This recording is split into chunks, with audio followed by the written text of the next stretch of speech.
ഓം നമോ ഭഗവതേ വാസുദേവായ. ഓം നമോ ഭഗവതേ വാസുദേവായ. ഓം നമോ ഭഗവതേ വാസുദേവായ. ഓം അജ്ഞാനതിമിരാന്ധസ്യ ജ്ഞാനാഞ്ജനശലാകയാ ചക്ഷുരുന്മീലിതം യേന തസ്മൈ ശ്രീ ഗുരവേ നമഃ. ശ്രീചൈതന്യമനോഭീഷ്ടം സ്ഥാപിതം യേന ഭൂതലേ സ്വയം രൂപകഥാ മഹ്യം ദദാതി സ്വപദാന്തികം. വന്ദേഹം ശ്രീഗുരോ ശ്രീയുതപദകമലം ശ്രീഗുരൂൻ വൈഷ്ണവാംശ്ച ശ്രീരൂപം സാഗ്രജാതം സഹഗണരഘുനാഥാന്യുതം തം സജീവം സാദ്വൈതം സാവധൂതം പരിജനസഹിതം കൃഷ്ണചൈതന്യദേവം ശ്രീരാധാകൃഷ്ണപാദാൻ സഹഗണലളിതാ ശ്രീവിശാഖാന്വിതാംശ്ച.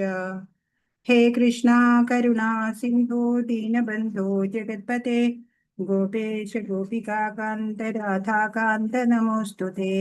തപ്തകാഞ്ചന ഗൗരാംഗീ ശ്രീരാധേ വൃന്ദാവനേശ്വരി വൃഷഭാനുസുതേ ദേവി പ്രണമാമി ഹരിപ്രിയേ.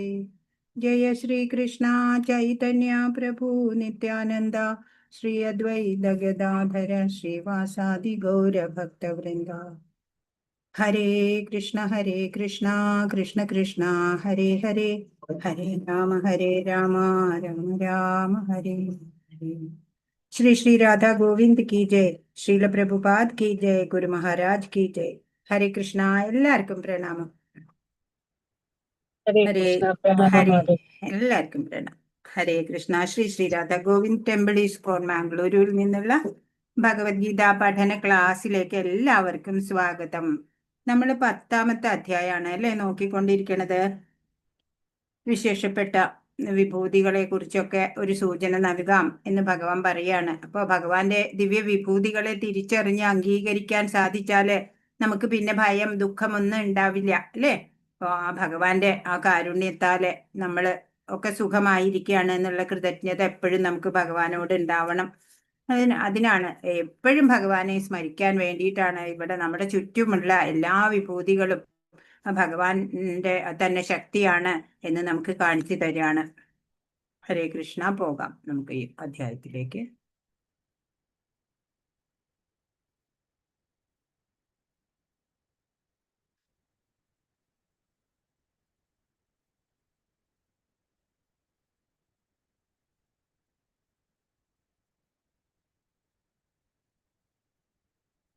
അപ്പൊ വിഭൂതികൾ എന്തൊക്കെയാ ഓരോന്നോരോന്ന് പറയാൻ തുടങ്ങാണ് അർജുനന്റെ റിക്വസ്റ്റ് പ്രകാരം അല്ലെ. 21ാമത്തെ ശ്ലോകം. ആദിത്യാനാമഹം വിഷ്ണുർ ജ്യോതിഷാം രവിരംശുമാൻ മരീചിർമരുതാമസ്മി നക്ഷത്രാണാമഹം ശശി. ആദിത്യന്മാരുടെ കൂട്ടത്തിൽ വിഷ്ണുവും ജ്യോതിസുകളിൽ ദീപ്തിമത്തായ സൂര്യനും മരുത്തുക്കളിൽ മരീചിയും നക്ഷത്രങ്ങളിൽ ചന്ദ്രനുമാണ് ഞാൻ. ഭഗവാൻ ആരൊക്കെയാണ് ഏതൊക്കെയാണ് എന്നൊക്കെ ഭഗവാൻ നമുക്ക് പറഞ്ഞു തന്നുകൊണ്ടിരിക്കുകയാണ്. അപ്പൊ പറയാണ് ആദിത്യന്മാര് എന്താ പറയാ 12 ആദിത്യന്മാരുണ്ട്. ദ്വാദശ ആദിത്യന്മാര് എന്നാ പറയാ അതിഥിയുടെ മക്കളായിട്ട്. അപ്പൊ ആ അതിഥി പുത്രന്മാര് കശ്യപൻ അതിഥി അവരുടെ പുത്രന്മാര് ആദിത്യന്മാര് 12 പേര്. അതില് വിഷ്ണു എന്നുള്ള ആദിത്യൻ ഭഗവാനാണ്. പിന്നെ ദിതിക്ക് 49 മക്കളുണ്ട്. അപ്പോ മരുത്തുക്കള് എന്ന് പറഞ്ഞ ആരാണ് എന്ന് വെച്ചാല് ഇന്ദ്രനെ വധിക്കാൻ തക്ക ഒരു പുത്രൻ വേണം എന്ന് പറഞ്ഞിട്ട് ദിതി വ്രതം നോൽക്കുകയാണ്. വ്രതം നോറ്റിട്ട് പുത്രൻ ഉണ്ടാവാൻ ഇന്ദ്രന്റെ ശത്രുവായിട്ട് ഉണ്ടാവണം എന്ന് വിചാരിച്ചിട്ട് അങ്ങനെ വ്രതമൊക്കെ നോറ്റുകൊണ്ട് ഇരുന്നപ്പോഴാണ് അപ്പോ ഇടയ്ക്ക് വെച്ച് വ്രതഭംഗം നേരിട്ടു. വ്രതഭംഗം സംഭവിച്ചപ്പോ എന്തായി? ഇന്ദ്രൻ തന്നെയാണ് ഭംഗം വരുത്തിപ്പിച്ചത്. അങ്ങനെ ഇന്ദ്രൻ ഈ ഗർഭത്തിൽ കയറി. എന്നിട്ട് ഈ ഗർഭസ്ഥ ശിശുവിനെ 49 കഷ്ണം, ആദ്യം 7 കഷ്ണങ്ങളാക്കി, വീണ്ടും 7 കഷ്ണങ്ങളാക്കി, അങ്ങനെ 49 കഷ്ണങ്ങളാക്കി. പിന്നീട് സമയമായപ്പോഴ് പ്രസൂതി സമയമായപ്പോ ഈ 49 കുട്ടികളും ഇന്ദ്രനും ഒരുമിച്ചുമാണ് പുറത്തേക്ക് വന്നത്. അപ്പൊ ആരായി? സഹോദരന്മാരായി. പിന്നെ വധിക്കേണ്ട പറ്റില്ല അല്ലെ. അത് ഇന്ദ്രന്റെ ഒരു കളിയായിരുന്നു. അങ്ങനെയാണ് മരുത്തുക്കള്. ആ മരുത്തുക്കളില് 49 പേരില് മരീചി അത് ഭഗവാനാണ് അത്രേ. പിന്നെ നക്ഷത്രങ്ങളിൽ ചന്ദ്രനാണ് എന്ന് പറയാണ്. ശ്രേഷ്ഠമായത് എന്തും ഭഗവാനാണെന്ന് ആദ്യം നമ്മൾ ഉറപ്പിക്കണം. പിന്നീട് എല്ലാം നല്ലതും ചീത്തയും എല്ലാതും ഭഗവാനാണ് എന്ന് പിന്നീട് നമുക്ക് മനസ്സിലാവും. അപ്പൊ അമാവാസി രാത്രി പോലെ നമ്മുടെ മനസ്സിപ്പോ അന്ധകാരത്താലും മൂടിയിരിക്കുകയാണ്. കൃഷ്ണൻ സൂര്യനെ പോലെ ആണ് അല്ലെ നമ്മുടെ മായയാകുന്ന അന്ധകാരത്തിനെയൊക്കെ മാറ്റാന്. സ്നേഹപൂർവം ഭഗവാനെ ഹൃദയത്തിലേക്ക് ക്ഷണിക്കുക വേണ്ടത് നമ്മള്. അപ്പോഴാണ് നമുക്ക് ആത്മീയ ജ്ഞാനം ഉണ്ടാവുക അല്ലെ, സ്പിരിച്വൽ ആയിട്ടുള്ള ഒരു ഇൻസ്പിരേഷൻ ഒക്കെ ഉണ്ടാവണമെന്നുണ്ടെങ്കിൽ. അപ്പോൾ നമ്മുടെ ഉള്ളില് അജ്ഞാനമെല്ലാം നീങ്ങണം അല്ലെ. അപ്പോഴാണ് നമുക്ക് ഭഗവാനെ കുറിച്ചിട്ടുള്ള പൂർണ്ണമായിട്ടുള്ള ജ്ഞാനം, അതൊക്കെ ബോധോദയം ബോധ്യപ്പെടുക ഭഗവാനെ കുറിച്ചിട്ട്. ഹരേ കൃഷ്ണ. ഇപ്പൊ ഇവിടെ ജീവജാലങ്ങളുടെ ചേതന അതും ഞാനാണ് എന്ന് പറയാണ്. വേദാനാം സാമവേദോസ്മി ദേവാനാം അസ്മി വാസവ ഇന്ദ്രിയാണാം മനശ്ചാസ്മി ഭൂതാനാം അസ്മി ചേതന. വേദങ്ങളിൽ സാമവേദവും ദേവന്മാരിൽ ഇന്ദ്രനും ഇന്ദ്രിയങ്ങളിൽ മനസ്സും ജീവഗണങ്ങളിൽ ജീവചൈതന്യവുമാണ്. അതായത് അവബോധം അല്ലെ, പ്രജ്ഞ എന്നൊക്കെ പറയും. അത് ഭഗവാനാണ് എന്ന് പറയാണ്. അപ്പൊ 4 വേദങ്ങളുള്ളതില് സാമവേദം അത് ഭഗവാനാണത്രേ. അതുപോലെ ദേവന്മാരില് ഇന്ദ്രനാണ്. അപ്പോ സാമവേദം എന്ന് പറഞ്ഞാല് പാപം ശമിപ്പിക്കുന്നതാന്നാ പറയാ. സാമവേദത്തിൽ നിന്നാണ് സംഗീതം, നൃത്തം എന്നീ കലകളൊക്കെ ഉത്ഭവിച്ചിട്ടുള്ളത്. ഇന്ദ്രൻ എന്ന് പറഞ്ഞാലോ ദേവന്മാരുടെ അധിപനായിട്ടുള്ള ഇന്ദ്രൻ അല്ലെ. പിന്നെ ദേവന്മാർക്ക് തന്നെ ഇന്ദ്രപദവി കിട്ടണമെന്നുണ്ടെങ്കിൽ 100 അശ്വമേധ യാഗങ്ങൾ നടത്തി പവിത്രത നേടണം എന്നാ പറയാ. അപ്പൊ അതും ആ ഇന്ദ്രനും ഭഗവാൻ തന്നെയാണ്. പിന്നെ ഇന്ദ്രിയങ്ങളിൽ വെച്ചിട്ട് മനസ്സ്, എല്ലാ ഇന്ദ്രിയങ്ങളെയും നിയന്ത്രിക്കുന്നത് മനസ്സാണ് അല്ലെ, അത് ഭഗവാനാണ്. പിന്നെ ചേതനയും ഭഗവാൻ തന്നെയാണ്. ആത്മാവ് അല്ലെ ഭഗവാൻ തന്നെയാണ് എന്ന് പറയാണ്. 23 രുദ്രാണാം ശങ്കരശ്ചാസ്മി വിത്തേശോ യക്ഷരക്ഷസാം വസൂനാം പാവകശ്ചാസ്മി മേരുശിഖരിണാമഹം. രുദ്രന്മാരിൽ വെച്ച് ശിവനാണ് ഞാൻ, രാക്ഷസരിൽ കുബേരനും വസുക്കളിൽ അഗ്നിയും പർവ്വതങ്ങളിൽ മേരുവുമാണ് ഞാൻ. പറയാണ് ഈ രുദ്രന്മാര് ഏകാദശ രുദ്രന്മാരുണ്ട് എന്നാണ്. ഇപ്പൊ രുദ്രോൽപത്തി നമ്മൾ ഇന്നലെ പറഞ്ഞു അല്ലെ, ഭഗവാന്റെ നെറ്റിയിൽ നിന്നാണ് വരുന്നതെന്ന്. അപ്പൊ ബ്രഹ്മാവിന്റെ മാനസപുത്രരായിട്ടുള്ള സനകാദികളോട് ലൗകിക ജീവിതം ചെയ്യാൻ ആവശ്യപ്പെട്ടു, പുത്രോത്പാദനമൊക്കെ ചെയ്യാൻ. പക്ഷെ അവര് വേണ്ട എന്ന് പറഞ്ഞ് നാരദരുടെ ഉപദേശപ്രകാരം അവര് സന്യസിക്കാനായിട്ട് പോവാണ്. അപ്പൊ ബ്രഹ്മാവിന് ക്രോധം അടക്കി വെക്കാൻ പറ്റിയില്ല.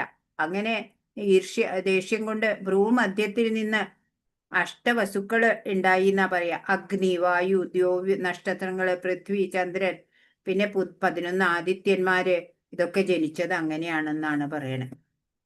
അല്ല, 11 രുദ്രന്മാര്. അപ്പോ രുദ്രന്മാരിൽ വെച്ചിട്ട് ശിവനാണ് ഭഗവാൻ. യക്ഷരാക്ഷസരിലെ കുബേരനാണ്, വസുക്കളില് അഗ്നിയാണ്, പർവ്വതങ്ങളിൽ മേരു പർവ്വതം എന്ന് പറഞ്ഞാൽ സ്വർണവും രത്നങ്ങളും നിറഞ്ഞിട്ടുള്ള ഒരു പർവ്വതാണ്, അത് ഭഗവാനാണ് എന്ന് പറയാണ്. പുരോധസാം ച മുഖ്യം മാം വിധി പാർത്ഥ ബൃഹസ്പതിം സേനാനീനാമഹം സ്കന്ദ സരസാമസ്മി സാഗര.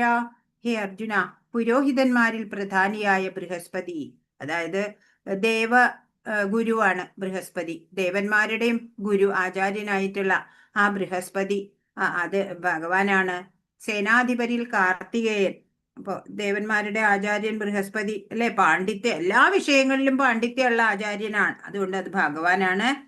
പിന്നെ ഭഗവാൻ സേനാധിപൻ. താരകാസുരനെ വധിക്കാൻ വേണ്ടിയിട്ട് ദേവന്മാര് പരമശിവനെ പ്രാപിച്ച് പ്രസന്നനാക്കിയപ്പോഴ് അങ്ങനെ പാർവതി ദേവിയിൽ ജനിച്ച പുത്രനാണ് സുബ്രഹ്മണ്യനാണ് സ്കന്ദൻ, കാർത്തികേയൻ എന്നൊക്കെ പറയണം. പിന്നെ ജലാശയങ്ങളിൽ സമുദ്രം. അപ്പോ ജലാശയങ്ങള് എല്ലാം സമുദ്രത്തിന്റെ സംഭാവനയാണ്. മഴയുണ്ടാകുന്നതും നദികൾ നിറയുന്നതും ഒക്കെ സമുദ്രത്തിന്റെ കോൺട്രിബ്യൂഷനാണ്. അപ്പോ സമുദ്രം അതും ഭഗവാൻ തന്നെയാണ് എന്ന് പറയാണ്. 25 മഹർഷീണാം ഭൃഗുരഹം ഗിരാമസ്മ്യേകമക്ഷരം യജ്ഞാനാം ജപയജ്ഞോസ്മി സ്ഥാവരാണാം ഹിമാലയ. മഹർഷികളിൽ ഭൃഗുവും പിന്നെ സ്പന്ദനങ്ങളിൽ, അതായത് വാക്കുകളില് അഭൗതികമായ ഓങ്കാരവും, യജ്ഞങ്ങളിൽ തിരുനാമജപവും സ്ഥാവരങ്ങളിൽ ഹിമാലയവുമാണ് ഞാൻ. പറയാണ് ഇപ്പൊ സപ്തർഷിമാരിൽ ഒരാള് ഭൃഗു.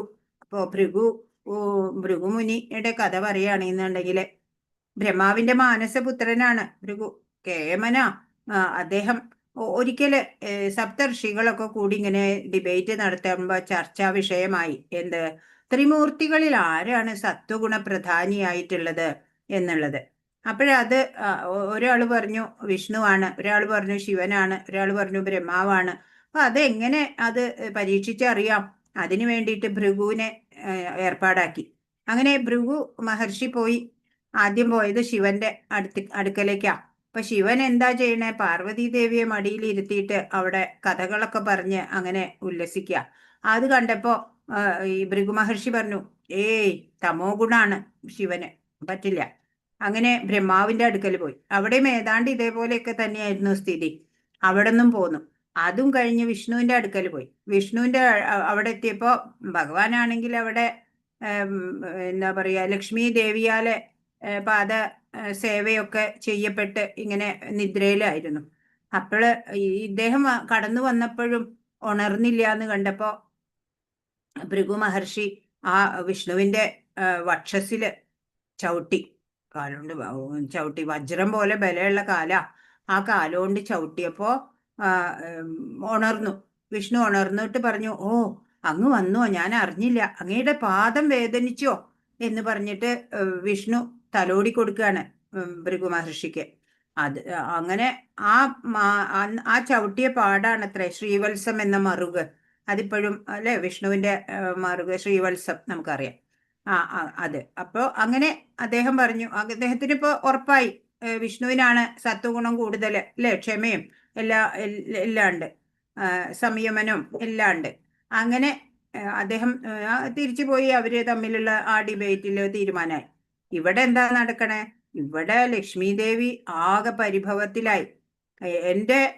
എന്റെ വാസസ്ഥലമായിട്ടുള്ള ആ വക്ഷസ്ഥലത്തില് ആ ഭൃഗു മഹർഷി ചവിട്ടി അല്ലെ, പാദപ്രക്ഷാളനം ചെയ്തിട്ട് പോലും അങ്ങ് ആളോട് കോപിച്ചില്ല എന്ന് പറഞ്ഞിട്ട് ഞാൻ ഇനി ഇവിടെ നിൽക്കണില്ല എന്ന് പറഞ്ഞിട്ട് ലക്ഷ്മി ദേവി അവിടുന്ന് പുറപ്പെട്ടു. കൈലാസത്തിൽ നിന്ന് പുറപ്പെട്ട് ഭൂമിയിലേക്ക് വന്നു. അവിടെ ഇനി നിൽക്കില്ല പറഞ്ഞു. അങ്ങനെ ഭൂമിയിലേക്ക് വന്നു. അങ്ങനെ ലക്ഷ്മി ദേവി കോലാപൂർ എന്ന സ്ഥലത്ത് വന്നിട്ട് അവിടെ ഇരിപ്പായി. അവിടെയാണ് ഇപ്പൊ കോലാപൂർ മഹാലക്ഷ്മി ടെമ്പിൾ ഉണ്ട് അല്ലേ, നമുക്കറിയാം. അപ്പോ വിഷ്ണുവിന് വിഷമായി അല്ലേ, ലക്ഷ്മി ഇല്ലാണ്ട് എന്താ അല്ലേ വിഷ്ണുവിന് പറ്റില്ല. അങ്ങനെ വിഷ്ണു വിചാരിച്ചു, ഇനിയിപ്പോ എന്തായാലും ധർമ്മപത്നി പിണക്കായിട്ട് പോയിക്കണു. അപ്പൊ ഞാൻ ഇനി ഇവിടെ നിൽക്കണില്ല, ഞാൻ ഭൂലോകത്തിൽ ഞാൻ പോയിട്ട് ഞാൻ അവിടെ തപസ്യ ചെയ്യാണ് എന്ന് പറഞ്ഞിട്ട് പോയി. അവിടെ ഇങ്ങനെ കുറെ പർവ്വതങ്ങളുടെ ശ്രേണി ഉള്ള ഒരു സ്ഥലം. അവിടെ ഏറ്റവും നടുവിലുള്ള പർവ്വതത്തിന്റെ മുകളിൽ ഇരുന്നിട്ട് തപസ്യ ചെയ്യാൻ ആരംഭിച്ചു. അതാണ് ഇന്നുള്ള വെങ്കിടാചലം എന്ന് പറയുന്ന ആ പർവ്വതം. അവിടെ പിന്നീടാണ് വെങ്കിടാചലപതി ക്ഷേത്രമൊക്കെ അവിടെ വരുന്നത്. അതൊക്കെ വേറെ കഥ. ഹരേ കൃഷ്ണ. അപ്പൊ ഭൃഗു മഹർഷിയുടെ കാര്യം അതാ. അപ്പൊ ഭൃഗുവും സ്പന്ദനങ്ങളിൽ, അതായത് ഓംകാരം അല്ലെ, അത് അതീന്ദ്രിയമായിട്ടുള്ള സ്പന്ദനമാണ്, അഭൗതികമായിട്ടുള്ളതാണ്.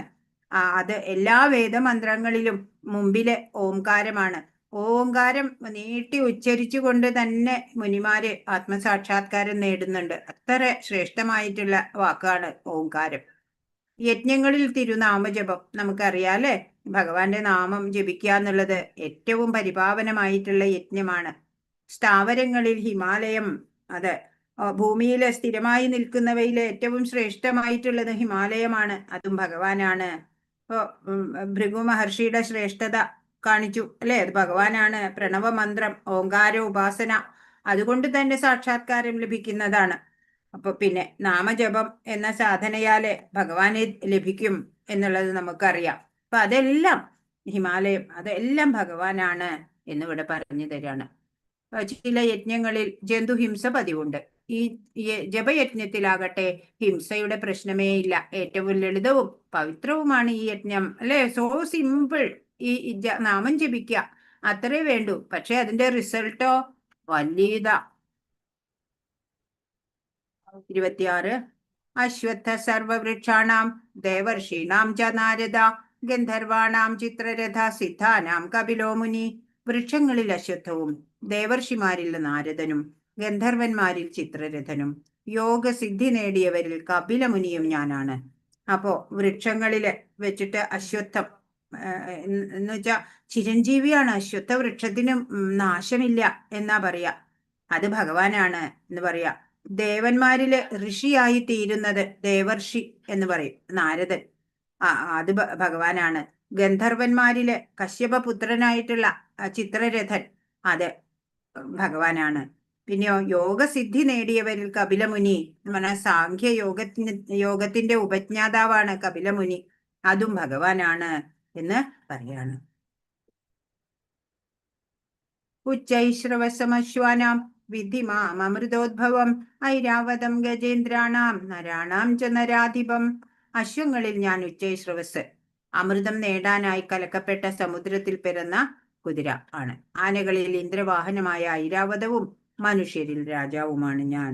അപ്പൊ ദേവന്മാരുടെ ജരാനരകൾ മാറ്റാൻ വേണ്ടി പാലാഴി കടഞ്ഞു അല്ലെ, അമൃതം എടുക്കുന്ന സമയത്ത് പുറത്ത് വന്നിട്ടുള്ള ആവിർഭവിച്ച ആ ഉച്ചൈശ്രവസ് എന്നുള്ള കുതിര അത് ഭഗവാൻ തന്നെയാണ്. ഐരാവതം, ആനകളുടെ കൂട്ടത്തിൽ ശ്രേഷ്ഠനായിട്ടുള്ള ഐരാവതം, അതും ഭഗവാനാണ്. പിന്നെ രാജാവ് അല്ലെ, ഭൂമിയിലെ ജനങ്ങളെ പ്രത്യക്ഷത്തിൽ സംരക്ഷിക്കുന്നത് രാജാവാണ്. ഇപ്പൊ രാജാവ് എന്ന് പറഞ്ഞാൽ അതും ഭഗവാൻ തന്നെയാണ് എന്ന് പറയാണ്. ശ്രീരാമൻ മുതലായ പരീക്ഷിത്ത് മഹാരാജാവ്, യുധിഷ്ഠിര മഹാരാജാവ്, അവരൊക്കെയും പ്രജാക്ഷേമത്തെ മുൻനിർത്തി പ്രവർത്തിച്ച നീതി നിഷ്ഠരായിരുന്നു. അപ്പൊ ഈശ്വരന്റെ പ്രതിനിധിയായിട്ടാ അവരെയൊക്കെ കാണുന്നത്. 28 ആയുധാനാമഹം വജ്രം ധേനൂനാമസ്മി കാമധു പ്രജനശ്ചാസ്മി കന്ദർപ്പ സർപ്പാണാമസ്മി വാസുകി. ആയുധങ്ങളിൽ വെച്ച് വജ്രം, ഇടിമിന്നല്, പശുക്കളിൽ സുരഭിയും ജനനഹേതുക്കളിൽ കാമദേവനും സർപ്പങ്ങളിൽ വാസുകിയും ഞാൻ തന്നെ. ഇപ്പൊ പ്രജകളെ ജനിപ്പിക്കാൻ കാമദേവൻ അല്ലെ, കാമബാണമെയ്യും ഏത് ജീവികൾക്കും അല്ലെ കാമം ജനിപ്പിക്കണത് കാമദേവൻ ഭഗവാനാണത്രേ. പിന്നെ വജ്രം ഇടിമിന്നല് എന്ന് പറഞ്ഞാൽ വജ്രായുധാണ് ഇവിടെ പറയണത്. ഇപ്പൊ വജ്രായുധത്തിന്റെ കഥ പറയുകയാണെന്നുണ്ടെങ്കില് വൃത്രാസുരനെ വധിക്കാൻ ഉണ്ടാക്കപ്പെട്ട ആയുധാണ് വജ്രായുധം എന്നുള്ളത്. അപ്പോ എങ്ങനെ ഏത് ആയുധം കൊണ്ടും ആ വൃത്രാസുരനെ നിഗ്രഹിക്കാൻ സാധിക്കുന്നില്ല ദേവന്മാർക്ക്. അപ്പൊ അവരെല്ലാരും കൂടെ തീരുമാനിച്ചു, ഒരു നല്ല വജ്രം പോലെ ബലവാനായിട്ടുള്ള ഒരു മഹർഷിയുണ്ട്, ദധീജി മഹർഷി എന്നാ അദ്ദേഹത്തിന്റെ പേര്, ദധീജി. ആ ദധീജി മഹർഷിയുടെ നട്ടെല്ലുകൊണ്ട് ഒരു ഇതുണ്ടാക്കാം, ആയുധം ഉണ്ടാക്കിയാൽ മതി എന്ന് പറഞ്ഞു. എന്നിട്ട് അവിടെ ചെന്നിട്ട് ചോദിച്ചു, ദ്രവ്യോ പണോ ഒന്നുമല്ല ചെന്നിട്ട് ചോദിക്കുന്നത്, എന്താണ് എല്ലാം സൽക്കരിച്ച് വേണ്ട പോലെയൊക്കെ ഇരുത്തി ദേവന്മാരെ, എന്താണ് ആവശ്യം എന്ന് ചോദിച്ചപ്പോ പറഞ്ഞു, ഞങ്ങൾക്ക് വേറൊന്നുമല്ല വേണ്ടത്, അങ്ങയുടെ നട്ടെല്ലാണ് ഞങ്ങൾക്ക് വേണ്ടത് എന്ന് പറഞ്ഞു. അപ്പൊ അദ്ദേഹം പറഞ്ഞു, അതിനിപ്പോ എന്താ, എനിക്കാണെങ്കിൽ ഇതുകൊണ്ട് ഒരു ഉപകാരമില്ല, ഈ നട്ടെല്ലോണ്ട് നിങ്ങളത് എടുത്തോളൂ എന്ന് പറഞ്ഞു. അങ്ങനെ അദ്ദേഹത്തിന്റെ ആ ശരീരത്തിൽ നിന്ന് നട്ടെല്ലെടുത്തിട്ടാണ് അത്രേ ഈ വജ്രായുധം നിർമ്മിക്കണത്. പിന്നെ പശുക്കളിൽ സുരഭി എന്ന് പറഞ്ഞാല് ഏതാഗ്രഹവും സാധിച്ചു തരുന്ന കാമധേനുവാണ് അല്ലെ, സ്വർഗത്തിലെ പശു, അത് ഭഗവാനാണത്രേ. അപ്പോ മഹർഷിമാർക്കൊക്കെ പണ്ട് സുരഭി പശുവിനെയൊക്കെ കിട്ടാറുണ്ട്. അവര് പറയുന്നതെല്ലാം സദ്യ വേണമെങ്കില്, ആയുധധാരികളായ സൈന്യം വേണമെങ്കില് എല്ലാം കാമധേനു നൽകും. അപ്പോ മനുഷ്യര് മാത്രമല്ല, മൃഗങ്ങളും ആയുധങ്ങളും ഒക്കെയും ഭഗവാനാണ് എന്നാ പറയണേ. സർപ്പങ്ങളില് വാസുകി എന്നുള്ളത്. ഇപ്പൊ കശ്യപന് 2 ഭാര്യമാരുണ്ട്, കദ്രു, വിനത. ഇപ്പൊ കദ്രുവിന്റെ മക്കളാണ് നാഗങ്ങളും സർപ്പങ്ങളും. ഇപ്പൊ നാഗങ്ങളുടെ രാജാവ് അനന്തനാണ്, സർപ്പങ്ങളുടെ രാജാവായിട്ട് വാസുകിയാണ്. അപ്പൊ നാഗങ്ങളെ പറഞ്ഞ വിഷം ഉണ്ടാവില്ല, സർപ്പങ്ങൾക്ക് വിഷം ഉണ്ടാവും. അങ്ങനെ അപ്പോ ആ വാസുകിയും ഭഗവാൻ തന്നെയാണ് എന്നാ പറയണേ. പിന്നെ ഇവിടെയോ അനന്തശ്ചാസ്മി നാഗാനാം വരുണോ യാദസാമഹം പിതൃണാമര്യമാജാസ്മി യമ സംയമതാമഹം. പറയാണ്, അനേക ഭണങ്ങളോട് കൂടിയ നാഗങ്ങളിൽ അനന്തനാണ് ഞാൻ. അനന്തൻ അല്ലേ? കശ്യപ കശ്യപന് കദ്രുവിലുണ്ടായ മക്കളാണ് സർപ്പങ്ങളും നാഗങ്ങളും. നാഗരാജാവാണ് അനന്തൻ. അപ്പൊ ജലജീവികളിൽ വരുണൻ, ജലത്തിന്റെ അധിഷ്ഠാന ദേവത വരുണൻ, അത് ഭഗവാനാണ്. പിതൃക്കളിൽ അര്യമ, ഇപ്പൊ പിതൃലോകത്തില് അര്യമ. അതെങ്ങനെയാണെന്ന് വെച്ചാൽ, ഇപ്പൊ ഈ യമ രാജാവ് ഒരിക്കലും ശാപം കിട്ടി. ഈ യമരാജാവിന് ശാപം മാണ്ഡൂക്യ മുനിയുടെ ശാപം കിട്ടിയിട്ട് ഭൂമിയില് ഒരു 100 വർഷം ശൂദ്രനായിട്ട് ജനിക്കട്ടെ എന്ന് ശാപം കിട്ടി. അങ്ങനെ അവിടെയാണെങ്കിൽ യമരാജാവിന് നിന്ന് തിരിയാൻ സമയമില്ല. ധാരാളം പാപികളല്ലേ വരുന്നേ, അവർക്കൊക്കെ വേണ്ട ദണ്ഡങ്ങൾ കൊടുക്കണ്ടേ, ശിക്ഷ കൽപ്പിച്ചു കൊടുക്കണം. അങ്ങനെ നിന്ന് തിരിയാൻ നേരമില്ല. അപ്പോഴാ 100 വർഷം അവിടുന്ന് മാറി നിൽക്കാൻ പറ്റുമോ? അങ്ങനെ ആ വേളയില് 100 വർഷം മാറി നിന്ന വേളയിൽ അര്യമാവായിരുന്നു അവിടുത്തെ യമരാജാവിന്റെ ഡ്യൂട്ടി ചെയ്തുകൊണ്ടിരുന്നത് ആണ് അര്യമ. ശിക്ഷകരിൽ മൃത്യുദേവതയായ യമൻ, അതും ഭഗവാനാണ്. മൃത്യുദേവതയായിട്ടുള്ള യമൻ. അപ്പൊ യമൻ ലോകസന്തുലിതാവസ്ഥ നിലനിർത്തുന്നത് യമനാണ് അല്ലെ? ഇങ്ങനെ ജനിച്ചുകൊണ്ട് മാത്രം പോയാൽ പറ്റില്ല അല്ലെ? ഭൂമിയില് ജനിക്കണേനോ ഒപ്പത്തിന് മരണവും ആവശ്യമുണ്ട്. അപ്പൊ അതൊക്കെ സന്തുലിതമാക്കി കൊണ്ടുപോണത് യമരാജാവും. അതും ഭഗവാനാണ്. 30 പ്രഹ്ലാദശ്ചാസ്മി ദൈത്യാനാം കാലകലയതാമഹം മൃഗാണാം ച മൃഗേന്ദ്രോഹം വൈനതേയശ്ച പക്ഷിണാം.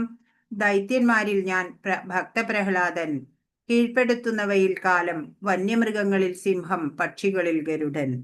ഭഗവാനാണ്. അപ്പൊ അസുര വംശത്തിൽ ജനിച്ച ഭക്തോത്തമനായിട്ടുള്ള പ്രഹ്ലാദ് ഭഗവാനാണത്രേ. അതുപോലെ മൃഗേന്ദ്രോഹം എന്ന് പറഞ്ഞ സിംഹം, അതുപോലെ വൈനതേയശ്ച പക്ഷിണാം, ഗരുഡൻ, അതും. അപ്പൊ ലോകഗതിയെ നിയന്ത്രിക്കുന്ന കാലം, അതും ഭഗവാനാണ് എന്ന് പറയാണ്. അപ്പോ വിനത, അപ്പോ കശ്യപന് 2 ഭാര്യമാരുണ്ടെന്ന് പറഞ്ഞു, കദ്രു, വിനത. അതില് വിനതയുടെ മകനാണ് ഗരുഡൻ. ആ ഗരുഡൻ ഈ കദ്രു വിനതയെ ദാസിയാക്കി വെച്ചിരിക്കുകയായിരുന്നു. അങ്ങനെ ഈ ഗരുഡൻ ഇതറിഞ്ഞിട്ട് അമ്മയുടെ ആ ദാസ്യം ഒഴിവാക്കി കിട്ടാൻ വേണ്ടിയിട്ട് അവരോട് ചോദിച്ചപ്പോ അവര് പറഞ്ഞു ഞങ്ങൾക്ക് അമൃത് വേണം. ശരി പറഞ്ഞിട്ട് ദേവലോകത്ത് ചെന്ന് അമൃത് കൊണ്ടുവന്നു ഗരുഡൻ. എന്നിട്ട് അവർക്ക് കൊടുത്ത് അമ്മയുടെ ദാസ്യം ഒഴിവാക്കി. അപ്പൊ ഗരുഡൻ ശ്രേഷ്ഠനായിട്ടുള്ള പക്ഷി. അങ്ങനെ അത് ഭഗവാന്റെ വാഹനമാണ്. അതും ഭഗവാനാണ് എന്നാ പറയണേ. ഏത് പ്രതികൂല സാഹചര്യത്തിലും ഭക്തനായിരിക്കുന്നത് കാണിച്ച പ്രഹ്ലാദൻ അല്ലെ?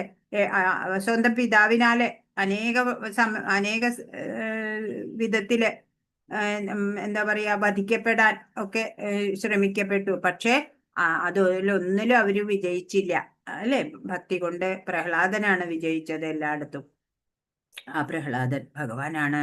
കീഴ്പ്പെടുത്തുന്നവയില് ലോകഗതിയെ നിയന്ത്രിക്കുന്ന കാലം ഭഗവാനാണ്. വന്യമൃഗങ്ങളിൽ സിംഹം, പക്ഷികളിൽ ഗരുഡൻ, ഇതെല്ലാം ഭഗവാനാണ് എന്ന് പറയാണ്. 31 പവന പവതാമസ്മി രാമശസ്ത്രഭൃതാമഹം ജഷാണാം മകരശ്ചാസ്മി സ്രോതസാമസ്മി ജാഹ്നവി. ശുദ്ധീകരിക്കുന്നവരിൽ ഞാൻ കാറ്റാണ് അല്ലെ? കാറ്റ് എല്ലാത്തിനെയും ദുർഗന്ധം ഉണ്ടെങ്കിലും അതിനെ വഹിച്ചോണ്ട് ദൂരെ പോവും അല്ലെ? മാറ്റിത്തരും. പിന്നെ ആയുധധാരികളിൽ ഞാൻ രാമനാണ്, ശ്രീരാമചന്ദ്രപ്രഭു അല്ലെ? ആയുധം ധരിച്ച്. മത്സ്യങ്ങളിൽ ഞാൻ സ്രാവാണ്. മകര മത്സ്യമാണ്. മകരമത്സ്യം, മകരകുണ്ടലമാണ് ഭഗവാൻ ധരിക്കുന്നത് അല്ലെ? മകരത്തിന്റെ ഷേപ്പിലുള്ള. ഒഴുകുന്ന നദികളിൽ ഞാൻ ഗംഗയാണ്. ജാഹ്നവി എന്നാ ഇവിടെ ഗംഗയ്ക്ക് പേര് പറഞ്ഞിരിക്കുന്നത്. എന്താണ് ജാഹ്നവി എന്ന് പറയാൻ കാരണം? ഈ കാറ്റ് എന്ന് പറഞ്ഞത് ആദ്യം പറയാം. കാറ്റ്, ശുദ്ധീകരിക്കുന്നവയിൽ കാറ്റ് എന്ന് പറഞ്ഞ പ്രാധാന്യമുള്ള വായു സർവത്ര നിറഞ്ഞു നിൽക്കുകയാണ് അല്ലെ? പ്രാണവായു ആയിട്ടിരിക്കുന്നത്, നമ്മുടെയൊക്കെ ഉള്ളില് പ്രാണവായു ആയിട്ടിരിക്കുന്നതും എല്ലാം ഭഗവാൻ തന്നെയാണ് പറയാണ്. പിന്നെ ജാഹ്നവി എന്നാണെങ്കിൽ സൂര്യവംശ രാജാവ് ഭഗീരഥൻ. ഭഗീരഥ പ്രയത്നം എന്നൊക്കെ നമ്മൾ കേട്ടിട്ടുണ്ട് അല്ലെ? ഭയങ്കര ടഫ്, കുറെ സ്ട്രഗിൾ ചെയ്തിട്ട് അങ്ങനെ സൂര്യവംശ രാജാവ് ഭഗീരഥൻ തന്റെ പൂർവ്വ പിതാമഹന്മാർക്കൊക്കെ മോക്ഷം കിട്ടാൻ വേണ്ടിയിട്ട് ദേവലോകത്ത് നിന്ന് ഗംഗാ നദിയെ ഭൂമിയിലേക്ക് കൊണ്ടുവരികയായിരുന്നു. അങ്ങനെ കുറെ സ്ട്രഗിൾ ചെയ്തിട്ട് വേണമല്ലേ അങ്ങനെ കൊണ്ടുവരുന്ന വേളയിൽ പല തടസ്സങ്ങൾ ഉണ്ടായി. അതൊക്കെ മാറ്റി മാറ്റി ഇങ്ങനെ വന്നു. അങ്ങനെ ജന്നു മഹർഷിയുടെ ഒരു യാഗശാല ആ വഴിയിൽ ഉണ്ട്. ആ യാഗശാല മുങ്ങിപ്പോകും ഇപ്പോ എന്ന് കണ്ടപ്പോ ആ മഹർഷി എന്ത് ചെയ്തു? പല സിദ്ധികളൊക്കെ ഉള്ളവരല്ലേ മഹർഷിമാരൊക്കെ. ആ ആ ജന്നു മഹർഷി ഗംഗയെ ഉള്ളം കൈയിലാക്കി കുടിച്ചു. ഗംഗ വറ്റിപ്പോയി. ഇത്രയും സ്ട്രഗിൾ ചെയ്തിട്ട് ഇവിടം വരയ്ക്ക് എത്തിച്ചു. പക്ഷേ ഗംഗ ഇല്ല ഉണ്ടായി. അങ്ങനെ ഈ ഭഗീരഥന്റെ പ്രയത്നമൊക്കെ വിധാവിലായി. അങ്ങനെ ഭഗീരഥൻ മുനിയെ കാല് പിടിച്ച് കുറെ പ്രസാദിപ്പിക്കാനൊക്കെ നോക്കി. അങ്ങനെ ഒരുവിധം പ്രസാദിച്ചു. അപ്പൊ ഈ മുനി എന്ത് ചെയ്തു? മുനി ഒരു മന്ത്രം ജപിച്ചപ്പോൾ മുനിയുടെ ചെവിയിൽ നിന്ന് ഗംഗ ഒഴുകാൻ തുടങ്ങി. അതിനാലാണ് ജാഹ്നവി എന്ന് ഗംഗയ്ക്ക് പേര് വന്നത്. ഹരേ കൃഷ്ണ. അപ്പൊ അങ്ങനെ ജാഹ്നവി അതും ഭഗവാൻ തന്നെയാണ്. ഗംഗാ നദി. 32 സർഗാണാമാതിരന്തശ്ച മധ്യം ചൈവാഹമർജുന അധ്യാത്മവിദ്യാനാം വാദപ്രവദതാമഹം. സൃഷ്ടിയുടെ ആദി മധ്യ അവസാനങ്ങൾ ഞാൻ തന്നെ അർജുന. ശാസ്ത്രങ്ങളിൽ അധ്യാത്മശാസ്ത്രവും തർക്കശാസ്ത്രങ്ങളിൽ നിർണയ സത്യവുമാണ് ഞാൻ. പറയാണ് ഉപനിഷത്ത് വിദ്യയാണ് അധ്യാത്മവിദ്യ എന്ന് പറയണത്. ഏതൊന്നറിഞ്ഞാല് ഭഗവാനെ അറിയാൻ പറ്റുമോ ആ വിദ്യയാണ് അധ്യാത്മശാസ്ത്രം എന്നുള്ളത്. അത് ഭഗവാൻ തന്നെയാണ് എന്ന് പറയാണ്. പിന്നെ ഏതോ ആദിമധ്യ സൃഷ്ടിയുടെ ആദിയും മധ്യവും അവസാനവും എല്ലാം ഭഗവാനാണ് അല്ലെ. സർവത്ര നിറഞ്ഞിരിക്കുമ്പോ എവിടുന്ന തുടങ്ങണേ എവിടുന്ന അവസാനിക്കണേ എന്നും അറിയില്ല. ശാസ്ത്രങ്ങളിൽ അധ്യാത്മശാസ്ത്രവും തർക്കശാസ്ത്രങ്ങളിൽ നിർണയ സത്യവുമാണ് ഞാൻ. ഇപ്പൊ എന്താ താർക്കികരില് വിവിധ തരത്തില് വാദമുഖങ്ങൾ ഉണ്ടാവും തർക്കിക്കണ വേളയില്. ഇപ്പൊ തെളിവ് സഹിതം ഒരാളുടെ വാദഗതിയെ ന്യായീകരിക്കാം. ഒപ്പം എതിർഭാഗത്തെയും പറയാ നിങ്ങളും ചെയ്തത് ശരി മറ്റയാളും ചെയ്തത് ശരി എന്ന് പറയുമ്പോൾ അതിനെ ജൽപ്പം എന്നാ പറയാ. എതിരാളിയെ പരാജയപ്പെടുത്താൻ മാത്രം ചെയ്യുന്ന വാദഗതിക്ക് വിദണ്ഡ എന്ന് പറയും. എന്നാൽ യഥാർത്ഥ നിഗമനത്തിൽ എത്തിച്ചേരലാണ് അല്ലെ വാദം. ഈ നിർണയ സത്യം അത് കൃഷ്ണന്റെ പ്രതിനിധിയാണ്. അപ്പൊ തർക്കശാസ്ത്രങ്ങളിൽ നിർണയ സത്യം അത് ഭഗവാനാണ് എന്ന് പറയാണ്. ഹരേ കൃഷ്ണ. ഇനി അക്ഷരാണാമകാരോസ്മി ദ്വന്ദ് സാമാസികസ്യ ച അഹമേവാക്ഷയകാലോ ധാതാഹം വിശ്യതോ മുഖ. അക്ഷരങ്ങളിൽ അകാരവും സമാസങ്ങളിൽ ദ്വന്ദ് സമാസവുമാണ് ഞാൻ. അനവസാനമായ കാലവും സൃഷ്ടികർത്താക്കളിൽ ബ്രഹ്മാവും ഞാനാണ്. ഇപ്പൊ അക്ഷരങ്ങളിൽ ആകാരം വ്യഞ്ജനം ക എന്നുള്ള വ്യഞ്ജനം ഉണ്ടെന്നുണ്ടെങ്കിൽ അതിൽ കൂടുമ്പോഴല്ലേ കാ വരണത്. അങ്ങനെ എല്ലാത്തിലും ഈ അകാരം വേണം. അക്ഷരങ്ങളിലത്തെ ഈ അകാരം എല്ലാ വാക്കുകൾക്കും എല്ലാത്തിനും ആവശ്യമാണ്. അപ്പോൾ പ്രധാനപ്പെട്ട എന്നുള്ള അക്ഷരം ഭഗവാനാണത്രേ. പിന്നെയോ ദ്വന്ദ്ങ്ങളില് സമാസമായിട്ടുള്ളത് സമാസങ്ങളിൽ വെച്ചിട്ട് ദ്വന്ദ്മാണ് അത് ഭഗവാനാണ്. പിന്നെയോ അനവസാനമായ കാലം നമ്മൾ പറഞ്ഞു അല്ലെ. കാലം ഭഗവാനാണ്. സൃഷ്ടികർത്താക്കളിൽ ബ്രഹ്മാവ് ഭഗവാനാണ്. ഒരിക്കലും നശിക്കാത്ത കാലം ഭഗവാനാണ്. പിന്നെ സൃഷ്ടി നടത്തുന്നവരില് ബ്രഹ്മാവ് ഭഗവാനാണ് എന്നാണ്. എല്ലാത്തിനെയും കാലമാണ് ഹനിക്കണത് അല്ലേ. കാലം കൃഷ്ണന്റെ പ്രതിപുരുഷനാണെന്നാ പറയാ. ഇപ്പൊ ബ്രഹ്മാവിനെ ഇവിടെ പറഞ്ഞേക്കണത് വിശ്വതോമുഖ എന്നാ ഇവിടെ പറഞ്ഞിരിക്കണത്. ഇപ്പൊ വിശ്വതോമുഖ എന്ന് പറഞ്ഞാൽ എല്ലായിടത്തും കണ്ണെത്തണം അല്ലെ. 4 മുഖങ്ങളുണ്ട് ബ്രഹ്മാവിന്. എല്ലാം നമുക്ക് ഒരു സൈഡിലേക്കേ കാണുള്ളൂ. ബ്രഹ്മാവിന് 4 പുറവും കാണാൻ പറ്റും. വിശ്വതോമുഖൻ എന്ന് പറയും. 34 മൃത്യു സർവഹരശ്ചാഹം ഉദ്ഭവശ്ച ഭവിഷ്യതാം കീർത്തി ശ്രീർവാക്ച നാരീണാം സ്മൃതിർ മേധാധൃതി ക്ഷമ. സർവസംഹാരിയായ മരണവും ഭാവിയുടെ ഉദ്ഭവസ്ഥാനവും സ്ത്രീകളിൽ യശസ് ഭാഗ്യം സുന്ദര ഭാഷണം ഓർമ്മശക്തി ബുദ്ധി സ്ഥൈര്യം ക്ഷമ എന്നിവയും ഞാനാണ്. അപ്പോ സർവസംഹാരിയായിട്ടുള്ള മരണം അല്ലെ. മരണത്തോടെ എല്ലാം പോയി. പിന്നെ ഒന്നും ബാക്കി വെക്കില്ല. ഭാവിയുടെ ഉത്ഭവസ്ഥാനം ഇനി ലയിച്ചു എന്ന് വെച്ചാൽ പ്രഭവം ഉണ്ടാവും. അതിന്റെ സ്ഥാനം ഏതാ? ഉത്ഭവസ്ഥാനം അത് ഭഗവാനാണ്. പിന്നെയോ സ്ത്രീകളിൽ യശസ് ഭാഗ്യം സുന്ദര ഭാഷണം ഓർമ്മശക്തി, ബുദ്ധി, സ്ഥൈര്യം, ക്ഷമ, ഇതെല്ലാം സ്ത്രീകളിൽ കാണുകയാണെങ്കിൽ അതൊക്കെ ഭഗവാന്റെ ശക്തി പ്രഭാവം തന്നെയാണ് എന്നറിയണം. ഇപ്പോ സ്ത്രീയെ പ്രത്യേകം എടുത്തു പറഞ്ഞത് എന്തിനാണെങ്കിൽ വീടിനെ സംരക്ഷിക്കുന്നത് ഒരു സ്ത്രീയാണ് അല്ലെ. കുട്ടികളെ വളർത്തണം നല്ലതുപോലെ. ഇപ്പൊ കുടുംബാംഗങ്ങൾക്കൊക്കെ സുഖം, സമാധാനം ഒക്കെ കൊടുക്കുന്നത് ആ സ്ത്രീയാണ് കുടുംബത്തിലെ. ഭൂമിയെപ്പോലെ സർവം സഹയാകുന്ന സ്ത്രീ എന്നാണ് പണ്ടത്തെ ഒക്കെ ആ ഭാവന, ചിന്ത. അതൊക്കെ ഇപ്പൊ മാറി ആ ചിന്തകളൊക്കെ അല്ലെ. ഇന്നുള്ളവര് പറയും എന്തിന് സ്ത്രീ മാത്രം സഹിക്കണേ അല്ലെ. ഇന്നുള്ളവർക്ക് അതൊന്നും അംഗീകരിക്കാനാവില്ല. അപ്പോ എന്തായാലും സ്ത്രീകളുടെ സ്വാധീന ശക്തി ഒരു കുടുംബത്തിൽ വളരെ വലുതാണ്. അതാ ഇവിടെ അങ്ങനെ ആ പ്രഭാവം, ശക്തി പ്രഭാവവും ഭഗവാനാണ്. 35 ബൃഹൽസാമ തഥാസാംനാം ഗായത്രി ഛന്ദസാമഹം മാസാനാം മാർഗശീർഷോഹം ഋതൂനാം കുസുമാകര. സാമവേദ സൂക്തങ്ങളിൽ ബൃഹൽസാമവും ഛന്ദസ്സുകളിൽ വെച്ച് ഗായത്രി മന്ത്രവും മാസങ്ങളിൽ മാർഗശീർഷം എന്ന് പറഞ്ഞാൽ ധനുമാസം, നവംബർ ഡിസംബർ മാസം. ഋതുക്കളിൽ വസന്തവുമാണ് ഞാൻ. വസന്ത ഋതു നിറയെ പുഷ്പിച്ച് നിൽക്കും അല്ലെ. അപ്പോ സാമവേദ ഗാനങ്ങളില് പ്രധാനപ്പെട്ട ബൃഹൽ സാമം അത് ഭഗവാനാണ്. ഛന്ദസ്സുകളില് ഗായത്രി മന്ത്രം, ഏറ്റവും പ്രധാനപ്പെട്ട ഗായത്രി മന്ത്രം ഭഗവാനാണ്. മാസങ്ങളിൽ ധനുമാസം, അതുപോലെ ഋതുക്കളില് പുഷ്പങ്ങളൊക്കെ ഉണ്ടാവണ വസന്തകാലം ഭഗവാനാണത്രേ. ഹരേ കൃഷ്ണ.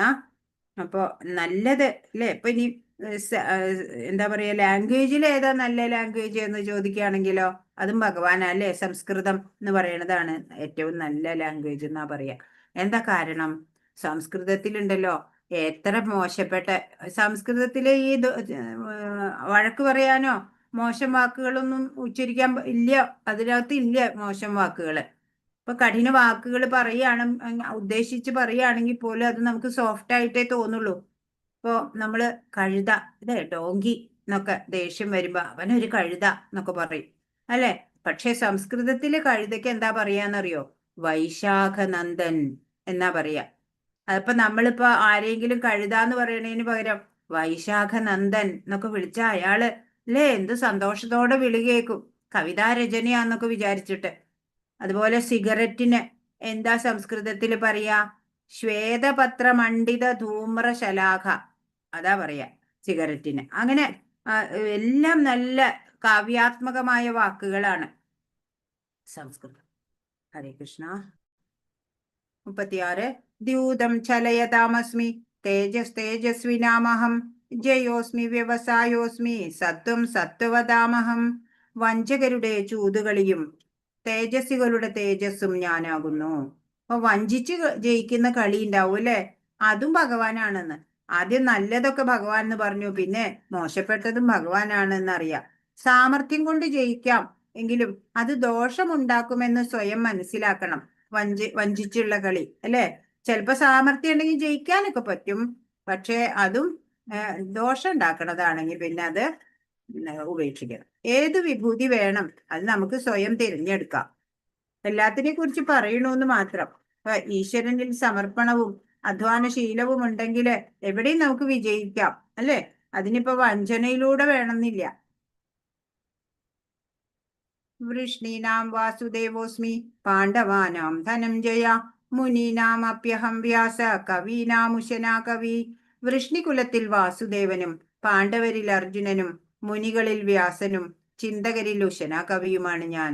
ഇപ്പൊ പറയാണ് വൃഷ്ണികുലത്തിലെ വാസുദേവ കൃഷ്ണൻ ഭഗവാനാണ്, പാണ്ഡവരിൽ അർജുനൻ ഭഗവാനാണ്, മുനികളിൽ വേദവ്യാസൻ ഭഗവാനാണ്, പിന്നെ ചിന്തകരിൽ ഉശനാ കവി എന്ന് പറഞ്ഞ ശുക്രാചാര്യര്, ഈ അസുര ഗുരുവായിട്ടുള്ള ശുക്രാചാര്യരാണ് ചിന്തകളില്. ആ ശുക്ര ആചാര്യര് അത് ഭഗവാനാണ്. ഇപ്പൊ ഭഗവാൻ ഇവിടെ പരമാത്മാവെന്ന തലത്തിലാണ് എന്ന് നമുക്ക് മനസ്സിലാക്കാൻ സാധിക്കും. അസുര ഗുരുവായിട്ടുള്ള ഉശനസ് അല്ലെങ്കിൽ ഉശനാ കവി എന്ന് പറയുന്ന ശുക്രാചാര്യര് ഭഗവാനാണ് എന്ന് പറയാണ്. കൃഷ്ണന്റെ തൊട്ടടുത്ത രൂപവിസ്തരണമാകയാൽ വാസുദേവൻ ബലദേവൻ അഥവാ ബലരാമൻ അത്രേ. ഭഗവാന്റെ തൊട്ടടുത്ത രൂപവിസ്തരണമാണ് ബലരാമൻ. എല്ലാ അവതാരങ്ങളുടെയും ആദിമൂലമാകയാൽ അദ്ദേഹമാണ് വാസുദേവന്റെ സ്രോതസ്. കൃഷ്ണന് ഏറ്റവും അടുത്ത ഇത്തരം രൂപവിസ്തരണങ്ങളെ സ്വാംശങ്ങൾ എന്ന് പറയുന്നു. അപ്പൊ ഭഗവാന്റെ തന്നെ രൂപവിസ്തരണങ്ങളെയാണ് സ്വാംശം എന്ന് പറയാം. ഭഗവാന് വിഭിന്ന അംശങ്ങൾ എന്ന വിസ്തരണങ്ങള് അത് വേറെയുമുണ്ട്. വിഭിന്ന അംശങ്ങളുണ്ട്, ഇത് സ്വാംശങ്ങളാണ്. രൂപവിസ്തരണമായിട്ട് ഭഗവാൻ വിസ്തരിക്കുകയാണ്. അങ്ങനെ ഭഗവാന്റെ രൂപവിസ്തരണം ആണ്. ആദിമൂലം ആണ്. എല്ലാ അവതാരങ്ങളുടെയും ആദിമൂലം കൃഷ്ണനാണ്. അപ്പോ ബലരാമനൊക്കെ ഭഗവാന്റെ തന്നെ സ്വാംശമായിട്ടുള്ള ഒരു വിസ്തരണമാണ്. ഹരേ കൃഷ്ണ. 38. ദണ്ഡോദമയിതാമസ്മി നേതിരസ്മി ജിഗീഷതാം മൗനം ജൈവാസ്മി ഗുഹ്യാനാം ജ്ഞാനം ജ്ഞാനവതാമഹം. നിയമരാഹിത്യങ്ങളെ അടിച്ചമർത്തുന്ന പദ്ധതികളിൽ ദണ്ഡം, ശിക്ഷ, അത് ഭഗവാനാണ്. വിജയം കാക്ഷിക്കുന്നവരുടെ നീതി ഭഗവാനാണ്. ഗോപ്യങ്ങളിൽ മൗനവും ജ്ഞാനികളുടെ ജ്ഞാനവും ഞാനാണ്. എന്താണ് മൗനം? ഒരാൾ ഒരു രഹസ്യം നമ്മളോട് പറഞ്ഞു വിചാരിക്കുക, അയാളുടെ സമ്മതം ഇല്ലാണ്ട് അത് വെളിപ്പെടുത്തരുത്. അതാണ് മൗനം എന്നുള്ളത്. അപ്പൊ നമ്മൾ അങ്ങനെയല്ല അല്ലെ? ഒരാൾ ആരോടും പറയണ്ടെന്ന് പറഞ്ഞൊരു കാര്യം നമ്മളോട് പറഞ്ഞാൽ 10 പേരോട് പറഞ്ഞാലേ നമുക്ക് പിന്നെ ഉറക്കം വരുള്ളൂ അല്ലേ? അതല്ല മൗനം. ഇപ്പൊ നിയമരാഹിത്യങ്ങളെ, നിയമം തെറ്റിച്ചാല് ദണ്ഡം കൊടുക്കുക, ശിക്ഷ കൊടുക്കുക, അത് ഭഗവാൻ തന്നെയാ. വിജയം കാക്ഷിക്കുന്നവരുടെ നീതി അല്ലെ? നീതിപൂർവം പ്രയത്നിക്കണവർക്ക് അതിന്റെ വിജയം ഭഗവാനാണ്. ഗോപ്യങ്ങളിൽ മൗനം, ജ്ഞാനികളുടെ ജ്ഞാനം എല്ലാമേ ഭഗവാനാണ് എന്ന് പറയാണ്. 39. യച്ഛാപി സർവഭൂതാനാം ബീജം തദഹമർജുന ന തദസ്തി വിനായൽസ്യാൻ മയാ ഭൂതം ചരാചരം. അല്ലയോ അർജുന, സർവഭൂതങ്ങളുടെയും ആദി ബീജമാണ് ഞാൻ. എന്നെ കൂടാതെ ചരാചരങ്ങളിൽ ഒന്നിനും നിലനിൽപ്പില്ല. ഇത് മുമ്പും പറഞ്ഞിട്ടുണ്ട് അല്ലെ? അഹം ബീജപ്രദപിത എന്ന് പറഞ്ഞിട്ടുണ്ട്. എല്ലാ ജീവജാലങ്ങളുടെയും ബീജദാതാവായിട്ടുള്ള പിതാവാണ് ഞാൻ എന്ന് ഭഗവാൻ പറഞ്ഞിട്ടുണ്ട്. ഭഗവാനെ കൂടാതെ ചരാചരങ്ങളിൽ ഒന്നിനും നിലനിൽക്കാൻ സാധിക്കില്ല എന്ന് പറയാണ്. അപ്പൊ ഈ എല്ലാത്തിലും ഭഗവാന്റെ ചൈതന്യമാണ്. അത് എങ്ങനെ വേണം നമ്മൾ മനസ്സിലാക്കാൻ? ഒരു ഉദാഹരണത്തിലൂടെ നോക്കിയാല്, ഇപ്പോ ഒരു സ്വർണത്തിന്, ഗോൾഡ് സ്മിത്തിന് ഗോൾഡ് പണിയണ ഒരാൾക്ക് അറിയാം അല്ലെ? മാല, വള ഒക്കെ കാണുമ്പോഴും അയാൾക്ക് അതിൽ സ്വർണ്ണാണ് അത് എന്ന് മാത്രമേ അയാൾ നോക്കണുള്ളൂ. നമ്മളാണ് അതിന് പ്രത്യേക പേരുകൾ ഇട്ടിട്ട് വള, മാല, മോതിരം എന്നൊക്കെ നമ്മളാ അതിനെ വിളിക്കണത്. ആ പണിയണ ഗോൾഡ് സ്മിത്തിന് അത് ഗോൾഡ് മാത്രാണ്. അത് ഓരോ രൂപഭേദത്തിലാവണു എന്ന് മാത്രം. അതേപോലെ ഈ ചരാചരങ്ങളിലെല്ലാം ഭഗവത് അംശങ്ങളായിട്ടുള്ള ഭഗവത് ചൈതന്യം തന്നെയാണ് അല്ലെ? ആ ചൈതന്യത്തെയാണ് അറിവുള്ളവര് കാണുക, അല്ലാതെ പുറമേയുള്ള ശരീരത്തിനെ നോക്കിയിട്ടല്ല. 40. എല്ലാത്തിലും ഭഗവത് സാന്നിധ്യം അറിയാൻ കഴിയണം എന്നാണ് കാണിച്ചു തരുന്നത്. 40. നാന്തോസ്തി മമ ദിവ്യാനാം വിഭൂതീനാം പരം തപ ഏഷതു ദേശത പ്രോക്തോ വിഭൂതേർ വിസ്തരോ മയാ. ശത്രുക്കളെ ജയിക്കുന്നവനെ, എന്റെ ദിവ്യ വിഭൂതികൾക്ക് അവസാനമില്ല. ഞാൻ പറഞ്ഞതാകട്ടെ എന്റെ അനന്തമായ വിഭൂതികളുടെ ഒരു സൂചന മാത്രമാണ്. പറയാണ്, ആദ്യം പറഞ്ഞിട്ടുണ്ടായിരുന്നു അല്ലെ, വിസ്തരിച്ച് പറയാൻ തുടങ്ങിയ അവസാനം ഇല്ല എന്ന്. അപ്പോ ഈ വിഭൂതികളുടെ പറ്റിയിട്ട് ഒരു സൂചന, അത് മാത്രമാണ് ഇപ്പൊ ഇവിടെ പറഞ്ഞത്. ലിസ്റ്റ് വരികയാണെന്നുണ്ടെങ്കിൽ കഴിയില്ല, കുറെ വലിയ ലിസ്റ്റ് ആയിരിക്കും. അതാണ് ഇവിടെ പറയുന്നത്. ഇവിടെ ഉണ്ട് ലിസ്റ്റ്. ഇവിടെ കുറച്ച് ഇപ്പൊ പറഞ്ഞതിന്റെ ഒക്കെ ഇവിടെ കൊടുത്തിട്ടുണ്ട്. അതായത് ദേവന്മാര്, മുനിമാര്, പ്രകൃതി, തത്വശാസ്ത്ര സത്യങ്ങള്, മൃഗങ്ങള്, നിയമവും കുറ്റകൃത്യവും, ഗുണങ്ങള്, മനുഷ്യരും രാജാക്കന്മാര്, വേദമന്ത്രങ്ങള്, ഇതൊക്കെ ഭഗവാന്റെ വിഭൂതികളാണ് എന്ന് നമ്മൾ ഇപ്പൊ പറഞ്ഞതാണ്. എവിടെയും ഭഗവാനെ അനുഭവിക്കാൻ സാധിക്കണം. അതാ 41. യദ് യദ് വിഭൂതി മത്സത്വം ശ്രീമദൂർജിതമേവ വാ തത്തദേവാവഗച്ഛത്വം മമ തേജോംശ സംഭവം. വിഭൂതിമത്തും സുന്ദരവും തേജസ്സുറ്റതുമായ ഏതൊരു സൃഷ്ടിയും എന്റെ തേജസ്സിന്റെ ഒരു കണികയിൽ നിന്ന് ഉത്ഭവിച്ചതു തന്നെ എന്ന് മനസ്സിലാക്കുക. പറയാണ്, വിഭൂതി ഐശ്വര്യമുള്ള സമ്പൂർണമായ അതല്ലെങ്കിൽ സുന്ദരമായ തേജസ്സുറ്റതായ ഏതൊരു സൃഷ്ടി നമ്മുടെ ചുറ്റും കാണുന്നുണ്ടോ, അതൊക്കെയും ഭഗവാന്റെ തേജസ്സിന്റെ ഒരു കണികയിൽ നിന്ന് ഉത്ഭവിച്ചവയാണ് എന്ന് മനസ്സിലാക്കണം. അപ്പൊ ഭഗവാനെ അറിയാനുള്ള ആദ്യ പടിയായിട്ട് നമുക്ക് ഇതിനെ കാണാം. എങ്ങനെ ഭഗവാന്റെ വിഭൂതിയെ തിരിച്ചറിയാം? ഓരോ വ്യക്തിയുടെ പ്രവൃത്തി, സംസാരം ഒക്കെ ദൈവികത കാണുന്നുവെങ്കിൽ അതും ഒരു വിഭൂതി തന്നെയാണ് എന്നാണ്. പരമ സത്യത്തിലേക്ക് അടുക്കാൻ ശ്രമിക്കുന്ന ഒരാൾക്ക് ഇനി കൂടുതലൊന്നും അറിയേണ്ട കാര്യമില്ല. ഭഗവാനെ കുറിച്ച് ഇപ്പൊ അറിഞ്ഞതൊക്കെ ധാരാളം തന്നെ മതി. വിഭൂതി മാർഗം സാധനയുടെ ആദ്യ പടിയാണ് അല്ലെ? ഭഗവാന്റെ ആ വിഭൂതികളെ, ഭഗവാനെ കുറിച്ചൊക്കെ ഒന്ന് മനസ്സിലാക്കുക നല്ലതുപോലെ. പിന്നെയും മുന്നോട്ട് പോകണം. കുറച്ചറിയാം, കൂടുതൽ മനനം ചെയ്യാം. അങ്ങനെ ഭഗവാനെ ഉള്ളില് അനുഭവിക്കാൻ സാധിക്കും. നിത്യാനന്ദം നമുക്ക് അനുഭവപ്പെടും.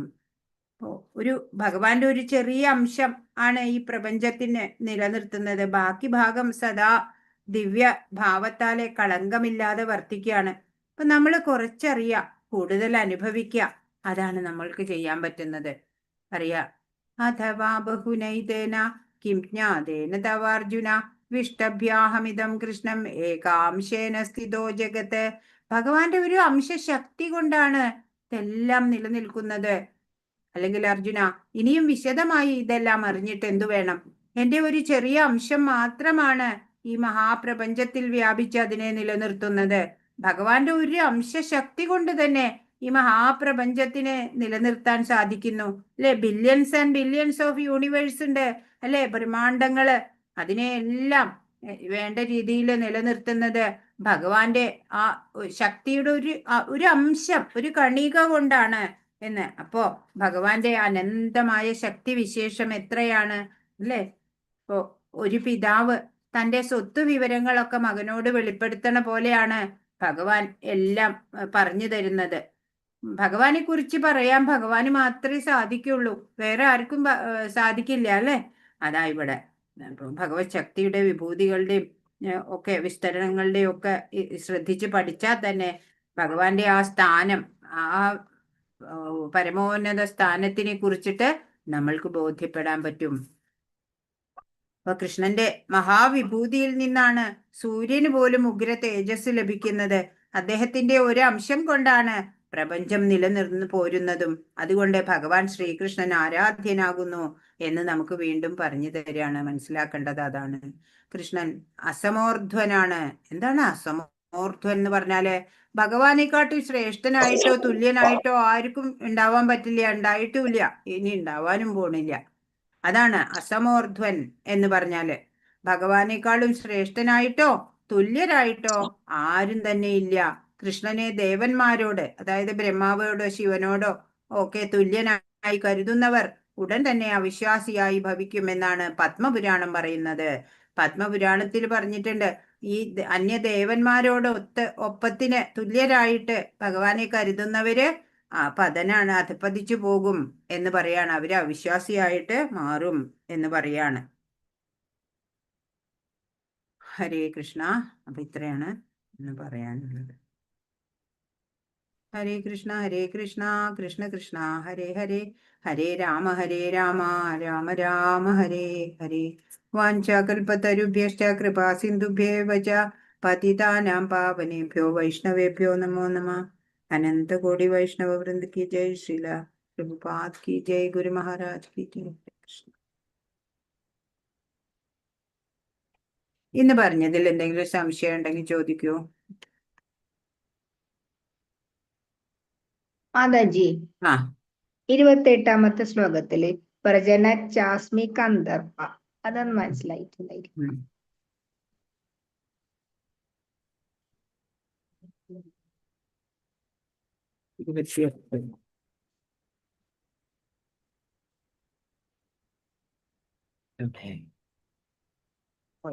ഇരുപത്തെട്ട്. ആയുധാനാമഹം വജ്രം ധേനൂനാമസ്മി കാമതു പ്രജനശ്ചാസ്മി കന്ദർപ്പൻ. ആരാണ് ഈ കന്ദർപ്പൻ എന്ന് പറഞ്ഞാല്? കാമദേവനാണ് കന്ദർപ്പൻ.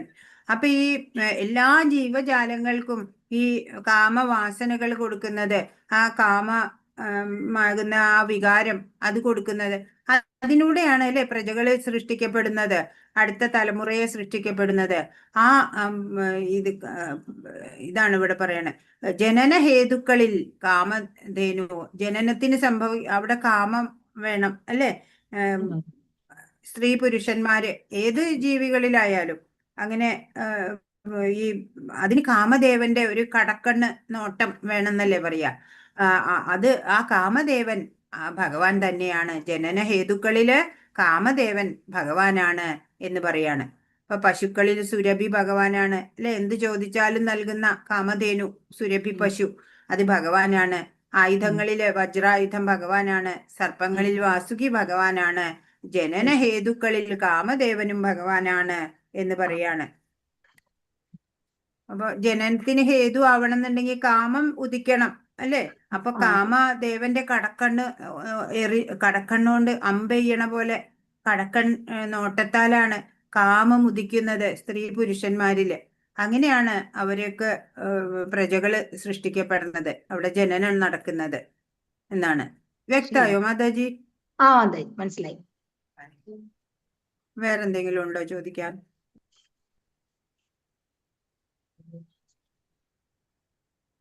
വേറെന്തെങ്കിലും? ഹരേ കൃഷ്ണ. ഇന്നലത്തെ ബാക്കി ക്വസ്റ്റ്യൻസ് ഇല്ലേ? ഒന്ന് പറഞ്ഞോളൂ.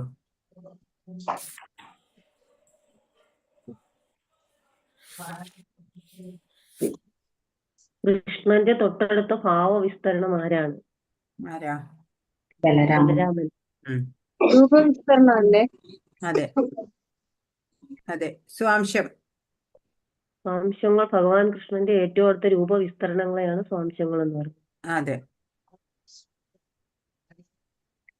കൃഷ്ണൻ അസമോർദ്ധൻ എന്ന് പറയാൻ കാരണം എന്താ?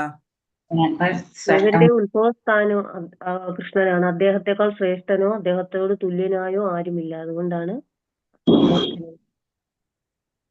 അസമോർദ്ധൻ എന്ന് പറയണത്.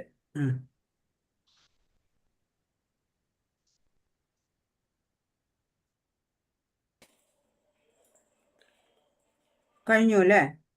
അത്രേ ഉള്ളൂ. വേറെന്തെങ്കിലും ചോദിക്കാനുണ്ടോ? അതായത് ഈ ലെവൽ 3 വരുമ്പോഴേ അതിന് പഠിക്കാനുള്ള പുസ്തകങ്ങളൊന്നും അതിന്റെ ഒന്നും അത് ഇത് ഇട്ടിട്ടില്ല. ഗ്രൂപ്പിൽ ഇടണം കേട്ടോ ആശ മാതാജി. ഗ്രൂപ്പിൽ പേര് ഇട്ടിട്ടുണ്ടായിരുന്നു. പേര് അതിന്റെ ഒന്നുകൂടെ വേണേ ഇടാം. പേരും പിന്നെ അത് അവൈലബിൾ ആവുന്ന സ്ഥലത്തിന്റെ ഫോൺ നമ്പറോ?